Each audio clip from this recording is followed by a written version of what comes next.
Kiss, ID wed. What two men do when they get together, what two women do when they get together, is perverting the human body. With this ring, ID wed. You don't know about God. You don't know about love. Marriage in America is not just bouquets and champagne toasts anymore, at least not when the wedding involves partners of the same sex. And as soon as I could, I finally asked her to marry me. When the state of Massachusetts and the city of San Francisco legalized marriages involving brides and brides and grooms, dozens of demonstrators turned out to protest what they called an attack on a sacred institution. Overreaching judges could declare that all marriages recognized in Massachusetts or San Francisco be recognized as marriages everywhere else.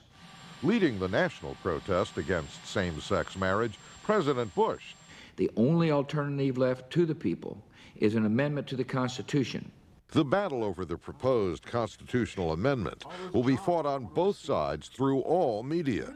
Liberal interest groups have already begun attacking the amendment in broadly pitched television ads. And Bush didn't tell the truth about Iraq. No weapons of mass destruction, and all that money. No. Bush says he's against gay marriage. Who on earth would fall for that? While the Republicans address their followers with more targeted messages on radio and the internet.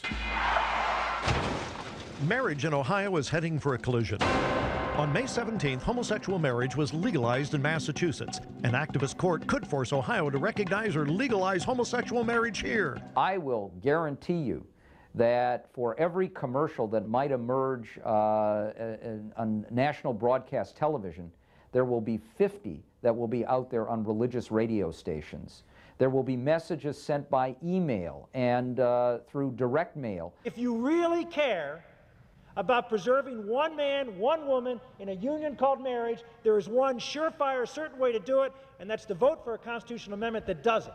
In the Senate this week, Republicans followed the president's lead, filling the chamber with arguments against legalized gay marriage, but deciding today to put off a final vote on the proposed amendment to ban it because it had no present chance of passage. That gives fresh point to the question asked by one of yesterday's few Democratic Senate debaters. So why are we doing this? Why are we doing this when we've only passed one appropriation bill? Why are we doing this when last week we just had a briefing on the impact of terrorism on this nation and we haven't passed a Homeland Security bill? Why are we doing it? The only answer I can come up with is because this is political. Three things define the politics of gay marriage. It is one of the most bitterly divisive issues in America. Only a minority believe it is important, and that minority, especially those who oppose same-sex marriage, believe it is very, very important. 28% of Americans say they would only support a candidate for president who opposes gay marriage. Only 8% say they would only support a candidate who supports gay marriage. A striking difference there. We need to send a message to the courts that we control the culture of this country.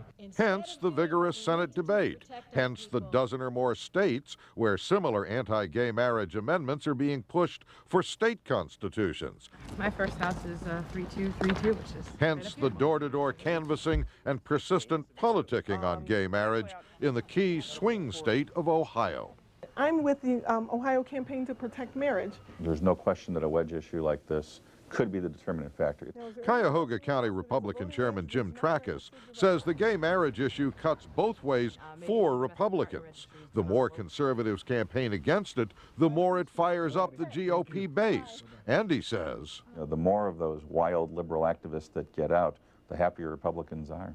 It's a fine line. But Norman Ornstein, one of Washington's most respected political analysts, says these might be short-term smiles.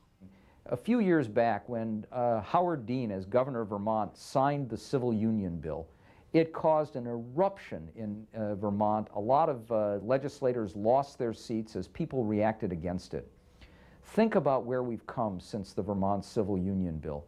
Now, civil unions are seen as the centrist position on this. Running against gay marriage, Ornstein warns, could be running against the future, seen through the attitudes of younger voters.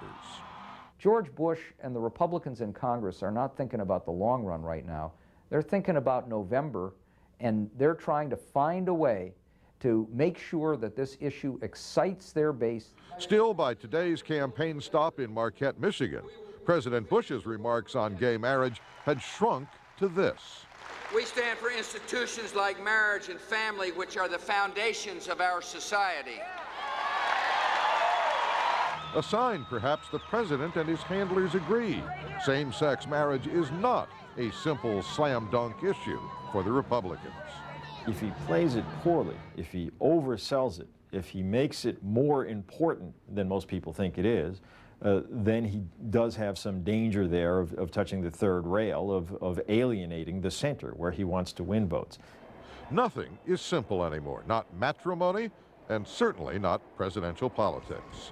I'm Dave Marish for Nightline in New York. So what does the right to marry mean for gay couples? To have a piece of paper folded up in my wallet that is our marriage license, I mean, I will never travel anywhere without it. That story when we come back. They were among the first couples to wed on May 17th, the day that same-sex marriage became legal in Massachusetts. By the power vested in me by the Commonwealth of Massachusetts. And she said, by the power vested in me. The church erupted, and we just became mush. And the next day, you know, when I look at David, I suddenly just had this different feeling that, you know what, we are now legally related. We weren't before. I mean, we were in a relationship, but we weren't legally related.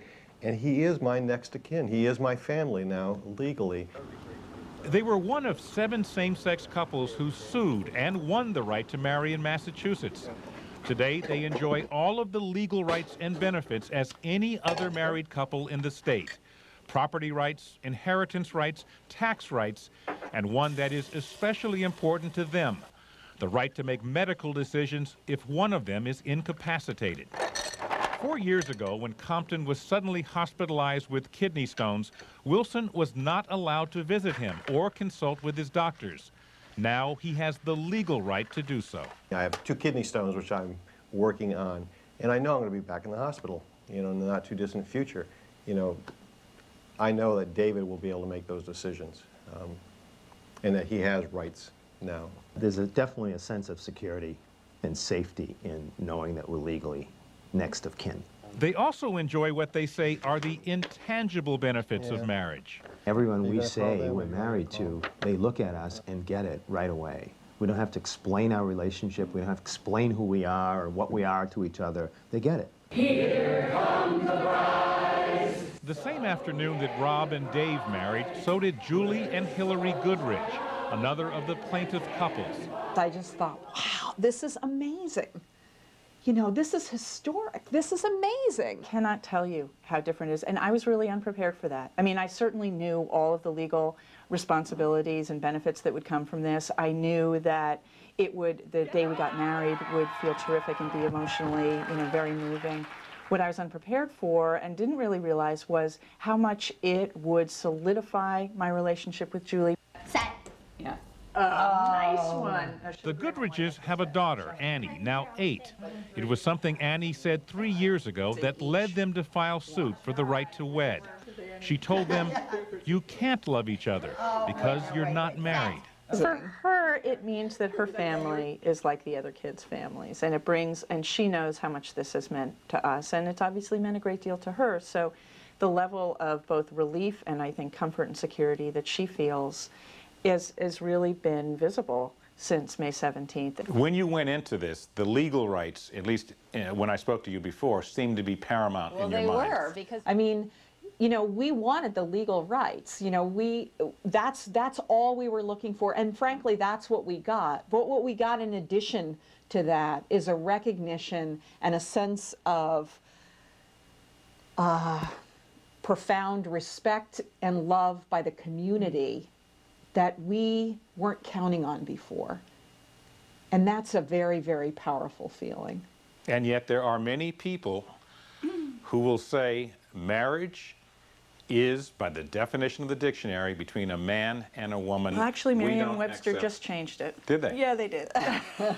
The dictionary now includes a second definition: the state of being united to a person of the same sex in a relationship like that of traditional marriage. While gay marriage is legal in Massachusetts, there remain obstacles and opposition. Most states and the federal government do not recognize the marriages of the Goodridges or of Rob Compton and Dave Wilson as legal. And Massachusetts itself could repeal gay marriage by referendum in 2 years. The question, we both ask ourselves is, when will this end? When will we just be seen as a married couple? And our best guess is never. This is Ron Claiborne for Nightline in Boston.